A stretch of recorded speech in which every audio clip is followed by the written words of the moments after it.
we've got a guest here today with us that I've only known him a short time, but I've really learned to love and respect this guy.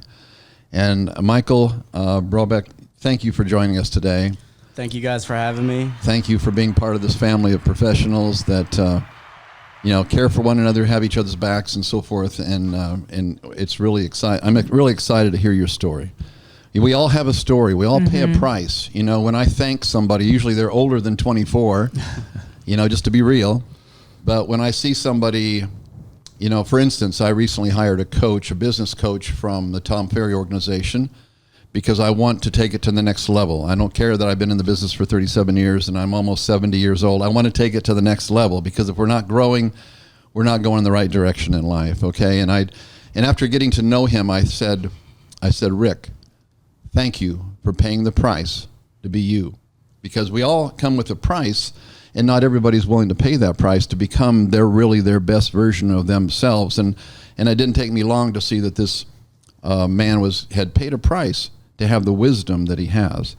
And so when we shift now that topic to Michael here and consider that he's paid a price for the experience in such a short time, only 24 years on the planet, yet he's got he's got an old soul, and he's got a story that's going to touch everybody's heart. Well, welcome, Michael. So my goal of this story is that so many times in life, circumstances get piled on us, and we let that direct our journey. When, even if cards are dealt to us that we can't control, we can create additional circumstances and, direct ourselves towards, what our goals really are. So I'm going to touch on my story, piece by piece of, how I got here today and how I have the mindset I have. So Michael, I want you to take a deep breath, okay? I love it. We're all friends here, and I wouldn't normally do this, okay? But I wanted this to be this real, right. Okay? Right. Okay. Because unless somebody has sat in your shoes, they don't know. This is a little intimidating. It is. I mean, remember when we went to the radio station the first time? Oh my goodness. I mean, yes. She couldn't believe that I had talked her into doing something like this. But I'm telling you, anytime we press forward and getting out of our comfort zone, we're growing. And if we're growing, we're hopefully becoming of greater value. And if we're becoming greater value, then we're gonna have more to bless our world with, and those that we're blessed to come in contact with. And Michael, this is the first step of so many more great things that are coming your way. And I don't know your story, and I'm really excited, but I do know you, and I know your smile and your beautiful wife, and all that you're doing here to give back to, the community through real estate. So share with us, what is bringing you to the Michael today? Let's talk about, again, from your heart. Tell us about who's Michael Brobeck, as your background, and how'd you get here today? Yeah, so I'm gonna jump through the childhood part just really quick. But sure. when I was born, my mom was about 17 years old. So she was a child, and she struggled with addiction and things like that. So from being born to 10 years old, I lived with my mom, and needless to say, I wasn't a priority at the time, and we were poor. And I got to see that side of life really well.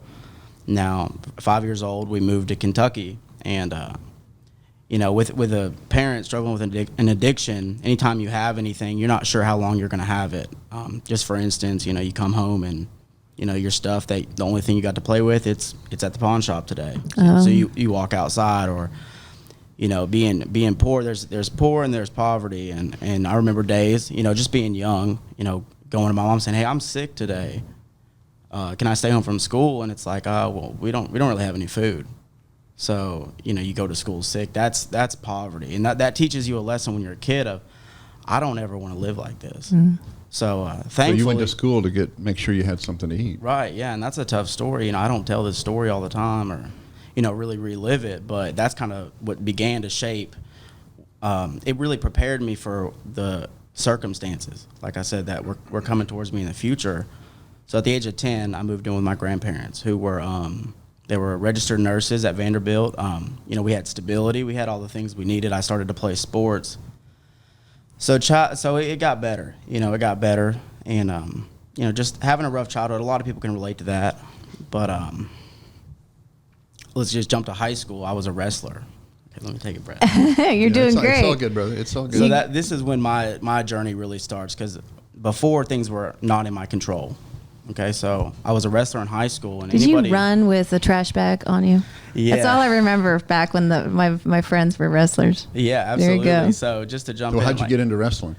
Well, you know, I'm short, and I'm kind of stocky, so I walked down the halls freshman year, and the wrestling coach picked me up and said, "Hey, you know, why aren't you at practice?" You know, and I'm just They like, picked you. They're like, I'm on him. There you go. So, we can make him a star. I love it.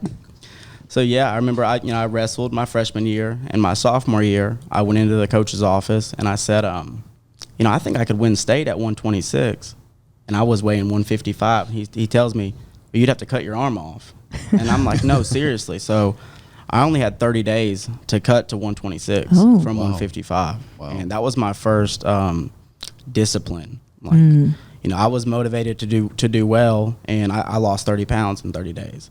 So you did the double bag, the double trash bag. We go to practice. We went to practice. I left practice, went to the gym. Yeah. Did jumping jacks in the sauna. You know, just the dedication. I've been trying to lose 15 pounds in the past 2 years. Yeah. So I don't, You could just put that regiment down on paper. You could help a lot of Too Funny. Yeah. So that just So you dropped the weight. that built that mental toughness in me. Huge. So you know, you fast forward to my senior year, and this is when the Okay, well, let's back up a little bit now. Okay.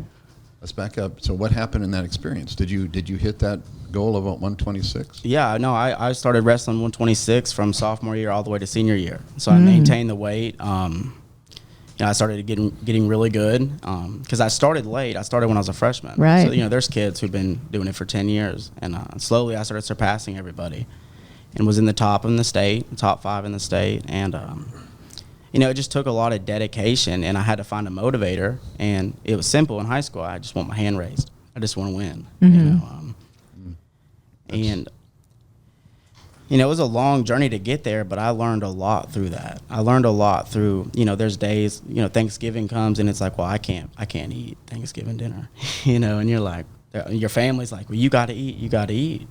You know, my grandmother, Because you taught yourself not to eat so you could keep the weight off. And right. Now my grandmother's Italian, so if you know an Italian Oh. grandma, you walk into the house, you need to eat. Yeah. You know? So that's your love language. Yeah. You could eat, and they're saying, you're hungry, take some food home. Right, You know, right. That's how. And that's it's how good food too. So Yeah. on top of it, yeah. And so I started reaching all those goals in wrestling. And my senior year, region tournament, you know, I won the region.